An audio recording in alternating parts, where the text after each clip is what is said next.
Vopred upozorňujem liberálno-progresívnych fanúšikov Georgea Sorosa, že nasledujúce video bude pre nich vyslovene znepokojujúce. Faktami podporím skutočnosť, že Soros vníma východoeurópske národy iba ako potravu pre delá. V roku 1993 tento špekulant napísal štúdiu o budúcnosti NATO. Táto štúdia je dodnes dostupná na jeho vlastnej webovej stránke. Slovensko, Maďarsko, Česká republika a Poľsko v tom čase ešte neboli členmi NATO. Roky pred našim vstupom do NATO Šimečkov kamarát Soros presviedčal veľmoci, na čo budú východoeurópske krajiny použiteľné v štruktúrach tejto organizácie.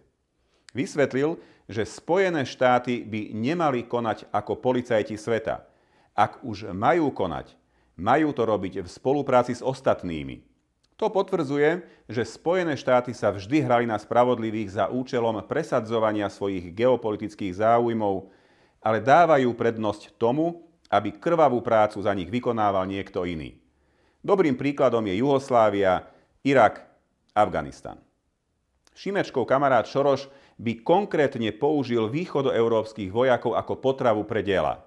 Hovorí o tom nasledovne, citujem: Navyše kombinácia východoeurópskej živej sily a technických spôsobilostí NATO by výrazne zvýšila vojenský potenciál aliancie.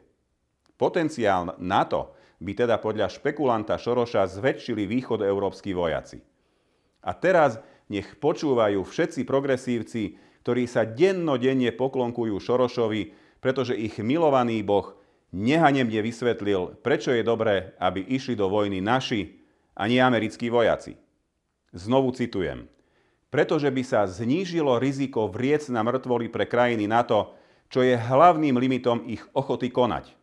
Je to životaschopná alternatíva k hroziacemu svetovému neporiadku. Vstup východoeurópskych krajín im teda prišiel vhod, pretože starí partneri z NATO aj tak nechceli posielať do boja vlastných vojakov a do vriec na mŕtvoli chceli pchať iných. U nášho suseda zúri vojna. Európa je na kolenách, USA, Rusku a Sorosovi sa žije dobre. A ďakujú.